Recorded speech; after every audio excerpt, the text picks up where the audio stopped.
Aloha. Welcome to TMDR, the Maui Daily Report for Tuesday, April 8th, 2025.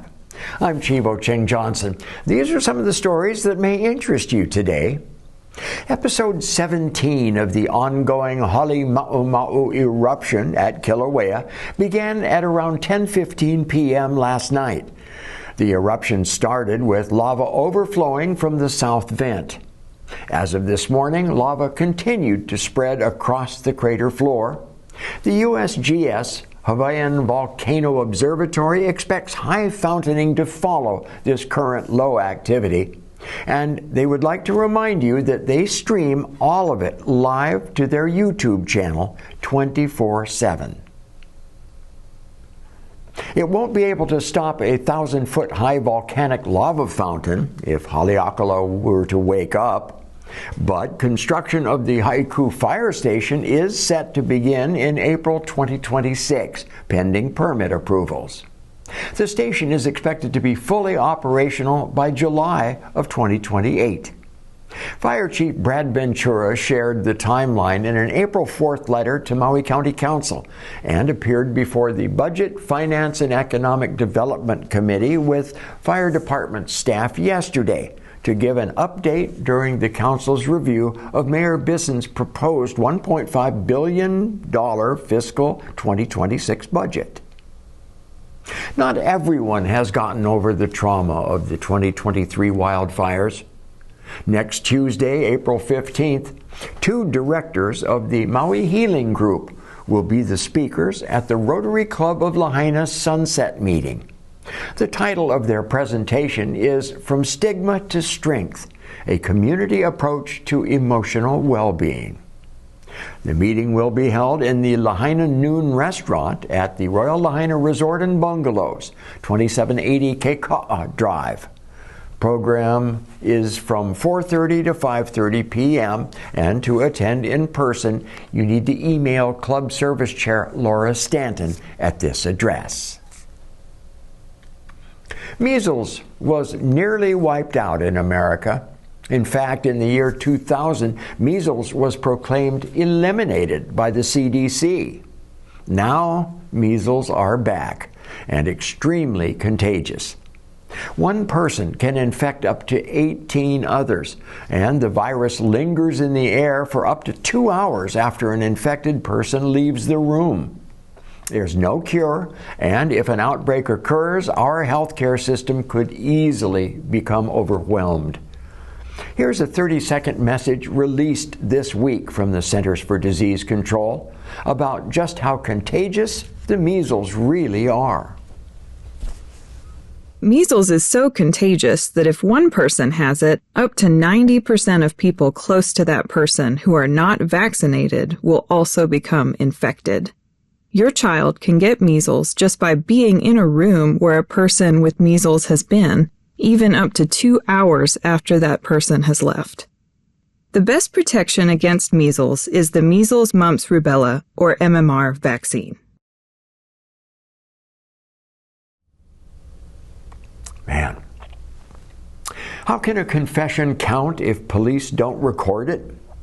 The American Civil Liberties Union of Hawaii wants to know the answer to that, and they have filed an amicus brief on April 4th, urging the Hawaii Supreme Court to mandate recording of custodial interrogations. The case, State versus Zufante, involves a defendant whose alleged confession was not recorded by Hawaii County Police.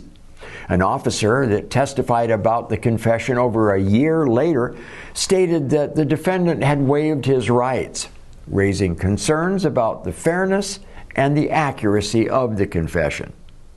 The ACLU argues the lack of recording is unconstitutional and asks the court to revisit the 1994 decision. 31 states currently require interrogation recordings. Now, we don't know what he said at his interrogation, but the Maui doctor, Gerhardt Konig, accused of trying to kill his wife on an Oahu hiking trail, pleaded not guilty in the attempted murder case against him. Since his indictment on March 28th, Konig has been held without bail but his attorney believes there should be some bail because Konig has no prior criminal record. If convicted, Konig could face life in prison. His trial is tentatively set for June 9th. It's National Crime Victims' Rights Week.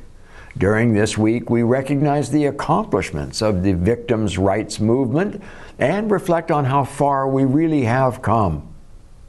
Women Helping Women, for example, knows all too well the impact of crime on victims.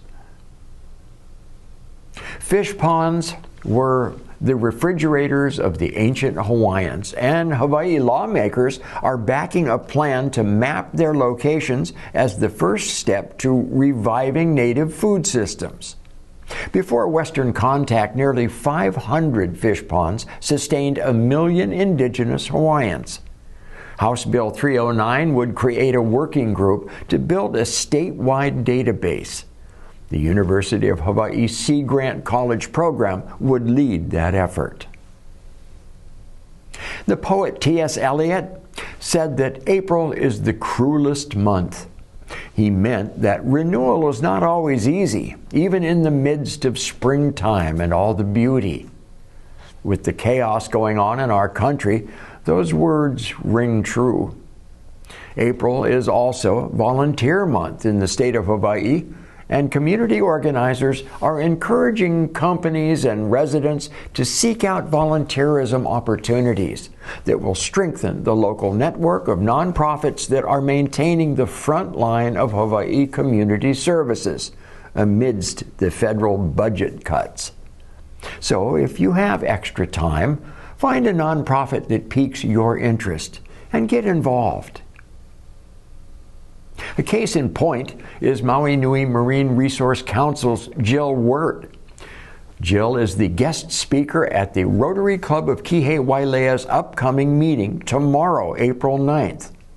Wirt will discuss the nonprofit's reef-friendly landscaping program, which encourages resorts, hotels, golf courses, businesses, and homeowners to move away from synthetic fertilizers, herbicides, and pesticides that are causing so much harm to Maui's marine wildlife. The talk will take place at 11:45 a.m. at the Kihei Lutheran Church in North Kihei. Contact Judy Gray at the email address below. You need to RSVP. West Maui residents can recycle bulky items at the Malama Maui Nui's Go Green Recycling event this Saturday, April 12th, from 9 a.m. until 1 p.m. at the Lahaina Civic Center. Appointments are required. Accepted items include appliances, electronics, lead-acid batteries, tires, and scrap metal. The event is only for residents. No commercial drop-offs will be allowed. Which came first, the chicken, the egg, or the Easter bunny? Well, we're not sure, but we do know that Queen Ka'ahumanu Center is hosting an egg-sighting Easter celebration where keiki and families of all ages are invited to join the fun Saturday, April 19th at Center Court. This event will feature egg hunts, free arts and crafts, giveaways, and a chance to meet and take photos with, you got it, the Easter Bunny. Speaking of Queen Ka'ahumanu Center, this Saturday, Maui Emergency Management Agency is holding an Emergency Preparedness Expo from 10 a.m. until 2 p.m. Loads of information. Sign up for MEMA alerts via Maka'ala, and much more information that you should be aware of in an emergency. Now, yesterday, MEMA announced the launch of a new mobile app called Genasys Protect to help you evacuate in the event of an emergency. It's an evacuation and alert platform in the palm of your hand for Maui, Molokai, and Lanai. Users can view evacuation zones, get real-time updates, and receive alerts. Here is a look at the introduction of this new platform from the press conference held yesterday afternoon. Aloha mai kako. Mahalo for joining us today. In a moment, we will hear from Maui Emergency Management Agency Administrator Amos Lonokailua Hewitt and Genasys Inc. Senior Vice President and GM of Software Michael Smith. They will be announcing the launch of Genasys Protect, a comprehensive emergency management platform designed to deliver real-time alerts and notifications during critical events. Genasys Protect is designed to dramatically improve how we respond to emergencies, manage evacuations, and communicate critical information to the public. It will help Maui County's first responders make faster, more informed decisions by enabling real-time communication across agencies and delivering clear, targeted communications to the public, when we all know every second counts. The creation of efficient and manageable evacuation zones required an in-depth analysis of Maui County's landscape, integrating critical data such as population density, egress routes, and historical threat patterns via a sophisticated algorithm. These preliminary zones underwent extensive evaluation and refinement in close collaboration with our dedicated local response partners, ensuring the accuracy, practicality, and effectiveness. Following the establishment of these zones, extensive training was provided to our response partners within the fire and police departments. Additionally, MEMA conducted 3 consecutive weeks of rigorous daily training at the Emergency Operations Center with a strong focus on integrating Genasys Protect within our operational protocols. With the zones complete and final training soon to be concluded, we are excited to announce that we will go live with Genasys Protect at noon on May 1st, 2025. Our winter friends, the humpback whales, are still here around Maui playing in our warm oceans, but a lot of them are leaving Maui and heading back to their homes in Alaska. But you can get a last look in the comfort of the Maui Ocean Center. World-renowned local photographer Daniel Sullivan has created the film Kohola, and it will be playing at the Maui Ocean Center Sphere every Tuesday this month for free at 6 p.m. You do need to reserve your seat today, and you can reserve it at eventbrite.com or visit mauioceancenter.com. It's a whale of a story. Check out this trailer. Whales, sentient, social, their ocean and intergenerational home for millennia. This is the story of Kaholo and her family's struggle with humanity.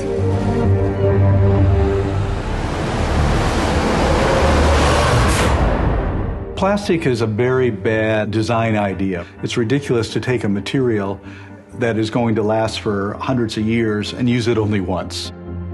What we do specifically with plastic, we make the wrong things perfect, and then they are perfectly wrong. A fishing net stays in the oceans for hundreds and hundreds of years. Our house is still on fire. Your inaction is fueling the flames by the hour. You say, just leave this to us. We will fix this. We promise we won't let you down. And then, nothing. The amount of plastic in our oceans is astronomically high. When you're out on the ocean, you don't see it at all. These giant gyres. This is stuff that's swirling in currents below the surface. Kahola and her family feed beneath the surface of the waters. Now they are confronted with another insidious threat. Microplastic, tiny fragments and fibers you can barely see, from the surface to thousands of feet deep. A 78-foot dead blue whale have washed up on the southern Oregon coast. Officials say it's unclear what killed the whale. We're now in the Anthropocene, the sixth major extinction. This little tiny layer of when human beings existed on Earth, it'll be like a plastic confetti. The Anthropocene, the Plasticine, that's us. Kahola and her family are the guardians of the oceans. What we do to the oceans, we do to ourselves. If the oceans die, we die. It's as simple as that.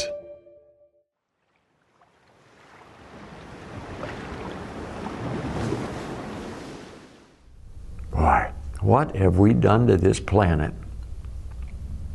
Well, that's it for today's Maui Daily Report. Mahalo for joining us. And please keep watching Akaku channels 53, 54, and 55. You can watch Akaku at akaku.org or on your phone 24/7 with our app Maui Stream. This is how we stay connected. I'm Chivo Cheng Johnson. Have a great Tuesday night. Try to be happy, stay healthy, and keep smiling. Aloha.